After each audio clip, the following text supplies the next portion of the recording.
So Landon was talking a little bit about how everybody really took the passing numbers last week against Georgia State sort of to heart during practice this week.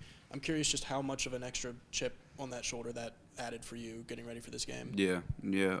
We knew that that wasn't the standard, especially on the offensive side of the ball, specifically the pass game. We know the weapons we have. We know the talent that we have. We know the amount of work that we put in, and we trust in the scheme and Coach Kennedy and his play calling ability. So, even today, we left a lot on that table, and we still had 290 in the air, which says a lot about our potential offensively. We're just close. It's like a water balloon about the pot. We're close. How much do you feel your connection with Landon has grown over the course of this season? Yeah, it's grown a lot. Obviously, dating back to winter and the spring, there obviously wasn't much time for me to be able to physically, adjust to Landon, just rehabbing, getting back from an injury. So really mid to late summer, fall camp was when I really got to adjust to those new guys. But most of this talk with Landon and adjusting to them was just mentally. What am I seeing? What are you seeing? How can we get on the same page so when we go out there we can execute? You mentioned that you felt like you guys still left a lot out on the table today. How much, after a little bit of a slower start, how much do you think that first play to start the second half kind of helped you guys open it up as an offense? Yeah, that meant everything, and especially going into the half with the momentum that the defense gave us, that drive had to end in 6. Whether it was one play, 10 plays, 20 plays, that drive had to end in 6, and that was just our mentality. You mentioned the momentum that the defense gave you at the end of the first half. They bailed some guys out after fumbles, turnovers on downs. Bailed me out. How much does even having that defense to look at when you're standing on the sidelines give you guys confidence as an offense? Yeah, I'll continue to harp on it. Defense wins championships, especially this is a championship caliber defense. We saw that early. Throughout the weeks, and I believe and I know it's a championship caliber offense as well, but just to have their backing and to be able to know that you can make a mistake and we're going to get the ball back and they might even turn the ball back over, it just instills confidence in all of us because we can have that relentless attitude and that, bump it, next play, and we all believe in each other, so that correlates and builds off of each other. Walk us through the interception. What did you see there? Was any miscommunication or that ball just sailing you a little bit? Yeah, we had that look during the week.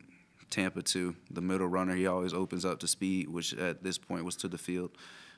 So with that ditch, I actually had it with Lakota, so it was a different person.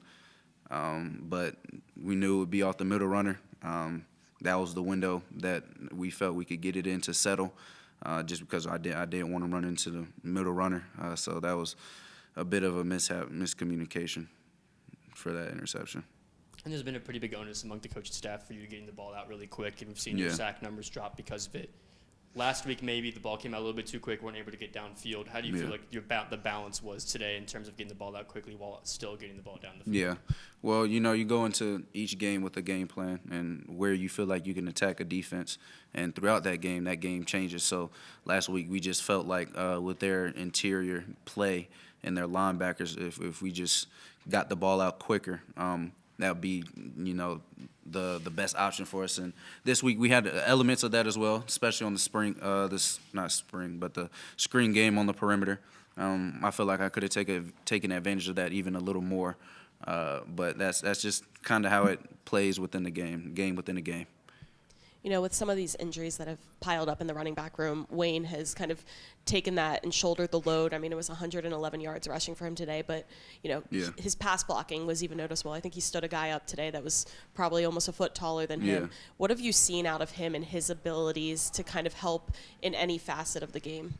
Yeah, you'd be dumb if you look at Wayne and look at his size and say, oh, yeah, we're not worried about that guy. That guy, he's a dog. Just next man mentality. That's the mentality for our whole team, and just for him to be able to step up and take on that lead role while some guys are down, and even when they come back, he can continue to do that. It'll just make it easier on him because now we have fresh legs, and you don't know when a run might pop. Speaking of Wayne, you had a pretty good block there on his one run. Where'd you learn how to block? Yeah, those guys. It's like I said last year. I'll do whatever it takes for this team to win. And those guys are out there, especially offensive line, just being selfless, play in, play out, blocking receivers on the perimeter, even if they don't get the ball, block. And I'm built the exact same way. So I saw opportunity for my brother to make a play, and I knew it had to come through me. So that's what that was. Curious too, in these games that maybe you have a slower start passing wise and maybe some mistakes, what have you learned about yourself and your approach to the game in those moments? Yeah, I mean, with those slow starts, it's not really what I learned about myself because I've had time to, sit and reflect and really hone in on who I am as a person. But what I learned about our unit is that, we're relentless, like I said. We're a bunch of guys that are confident, that believe in each other, that really truly have each other's backs and loves each other. So that's just important as we, head through this next stretch and the rest of the season. Any other questions for Zoe? Big game next week. What's Yeah. around this team? What's kind of your mentality in the locker room? Yeah, it's a 1-0 mentality. There's a lot to be proud of, but equally a lot to fix.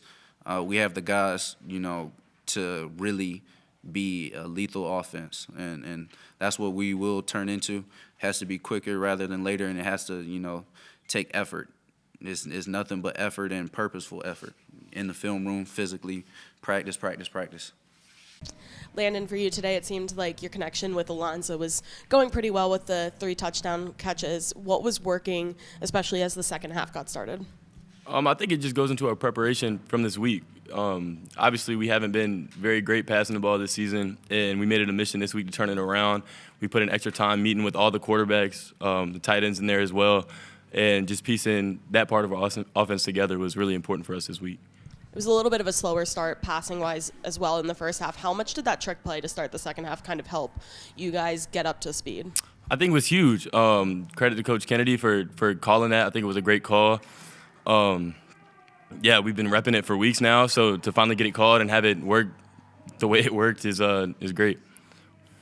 What was going through your mind when Zoe was reading that out in the huddle, especially for it being the first play of the second half, a pretty aggressive call? Oh, I knew it was coming. The corner was kind of playing not lazy, but he aggressive to the run the whole game, so I kind of tried to lull him to sleep, and Zoe's got a rocket on his right shoulder. I knew he was going to get it to me, so did his thing. How would you feel you and Alonza's connection has, kind of developed throughout the season so far? Oh, especially since I've got here from the spring, I think it's been a huge connection, a huge build on the connection. He's kind of a more quiet guy until you get to know him. So first when we got here, he comes off a little shy, but really he's a goofball. Like he laugh and joke with the rest of us, and that kind of makes it easy to really produce on the field because you got a guy that you can be cool with in a serious situation, and he's not going to point the blame. And that's probably my favorite part about him. He takes the blame for everything. We threw for 74 passing yards last week.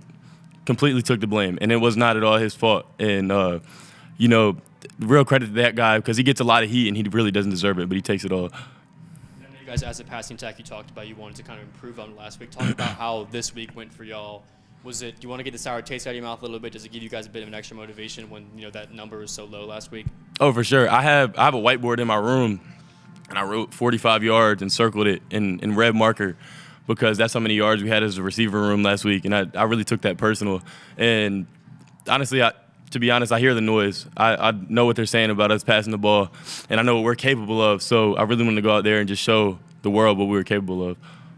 And you mentioned that last week Zoe kind of shouldered all of that, and while it wasn't all his fault, and I know you guys kind of want to all take the blame a little bit, but what do you think has been some of those hurdles that you guys have had to overcome in the passing game so far? You just got to be where you need to be when you're supposed to be there. That's really the name of the game, playing receiver, and we haven't done that so far this year. I think we took a step forward today. We're probably going to watch the film and not be perfect in that regard as well, but that's really the name of the game in the passing game. How long have you been waiting for a day like this? I mean, going back to last year and time in Richmond, and you've been working real hard. How long have you been waiting for a day like this? Since I checked the stats. I've been saying for the past few weeks I need a Ben Franklin at a 100-yard game. I've been waiting on it. Finally today, Jaylon and Steve Hollander actually just speaking it into existence for me all day. Steve told me for the game, why not have the best day of your life? And career high in touchdowns. So thankful for that. Is this the best game you've had all the way through? In college, yes, probably by far. I had a decent one last year, had a drop. Could have been a crazy game, but I decided to ruin it for myself. JT, for you guys, maybe not the best game in the passing defense so far today. They got some yards on you, but to end it the way you did with that interception, how much does that statement piece kind of help you all? Yeah, I think it just shows that, we trust each other. We got to cut the penalties out with the pass interferences and stuff like that. But, when the game comes down to the, last couple minutes of the game, we trust each other. They might have been driving, whatever, but we know we're going to calm down. And it kind of just shows, like, our character, going back to last week. It just shows who we are. And, I think everyone on that defense is built for those big-time moments. And I know they said you were out of bounds on that interception. How confident were you that your foot was down?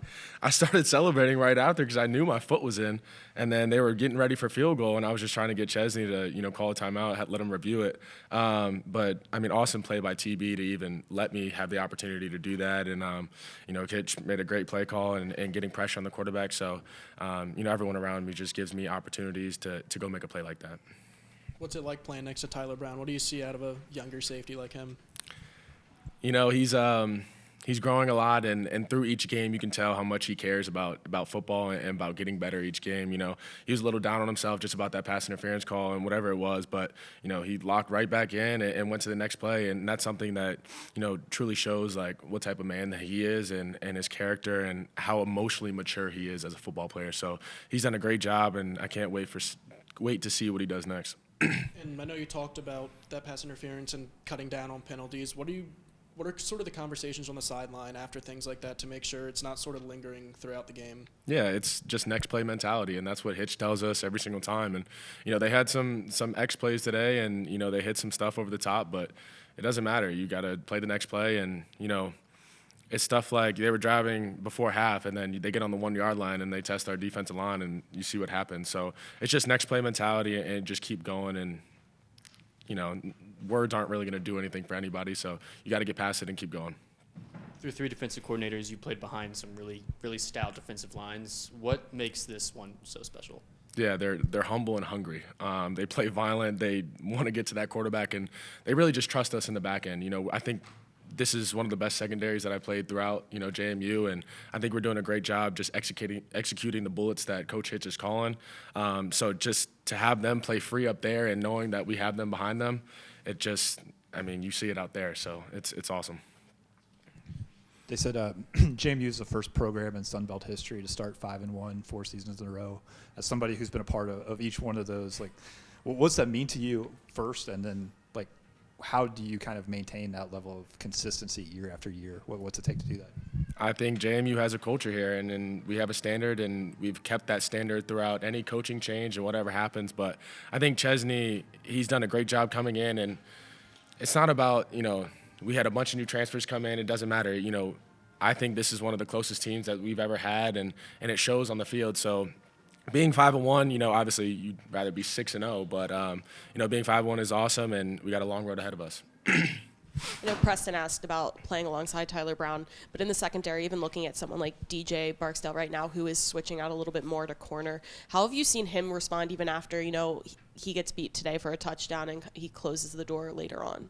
Yeah, it's just goes back to what type of person he is. He knows that he should have never gave that up, and we got his back through all of it. So just next play mentality, and we trust him back there, and we leave him on islands for a reason. So just having the next play mentality and just knowing that we got his back through anything. If you go up against him in practice, how much of a problem is Landon Ellis? I'm glad I don't have to go up against him in practice mostly. It's good work on both sides. Him going against Kolb, him going against JE. Any of our corners, really, it's just getting us better. So sharpening that iron between each other and going real physical in practice just helps us get better as a whole.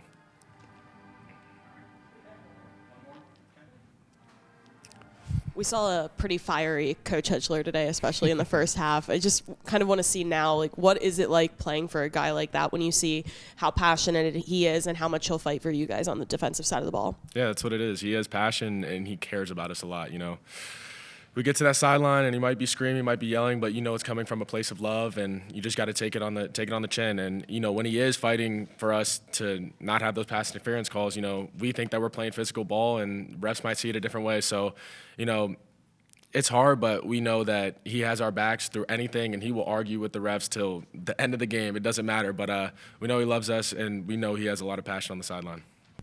Sahir, I want to talk to you a little bit about just the rushing numbers. Yeah. What's it been like to be part of just such a dominant front that really hasn't let any team succeed on the ground? Yeah, I mean, it's a great feeling, man. That room was just filled with a bunch of dogs who just want to get after it, man. I'm proud of my guys, man. I'm proud of my coaches, man. Coach Oot, Coach Sam James, man. Every day in practice is just working with intentionality, working with our hands, working with our feet, man. It's just a great feeling to be in that room, and I'm blessed, truly blessed. Where do you feel like you've grown the most in the last year? I feel like a lot of people, especially those that were able to watch the spring game, Right. probably could have guessed that you were going to step up a lot going into this season, but where do you feel like you've grown the most on the field? First, I want to give honor to God, who blessed me to be here and blessed me to be on this great campus and be around these great guys. And I feel like I've grown mentally. A lot of times last year, I would get into it with myself, you know, with the coaches, with my other teammates, and sometimes I would just get into a box by myself and not really like get out of a mental slump. So I think my mental game, my mental preparation for these type of games is truly different. I knew physically I could do it. It's just with me, it's just I just got to get my mental right, you know, and nobody can stop me really. So. Can you talk a little bit about how you guys were able to bounce back in that second half after giving up the 2 touchdowns in the second quarter and a little bit of troubles with flags during one of those drives? Yeah. What did you guys do differently in the second half that allowed you to hold them? I mean, we didn't really change nothing. I mean, we just had to lock in more. You know what I'm saying? Coach Hitch is always talking about intentionality and being a tougher man. So that's what we had to do. We had to lock in and be the tougher man, and we showed that today. You guys are now one of 3 defenses that hasn't given up 300 yards of total offense yet this season.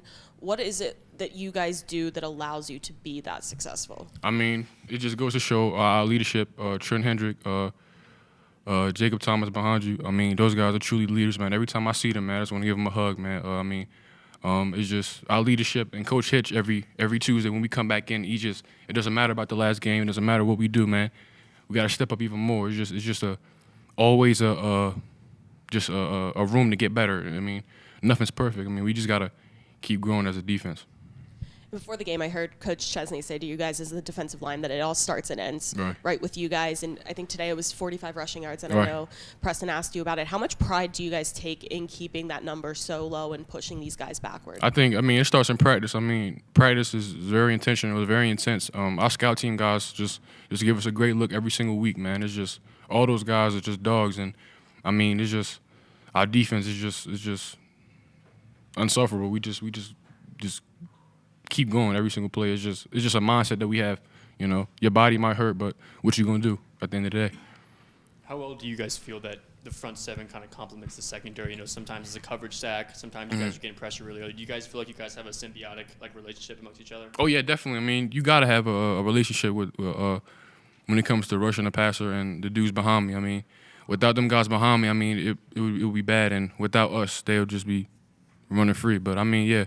I just think we're all in sync right now, and we just got to keep going because it's a bracket, and we try to be the top dogs in this division. So, yeah.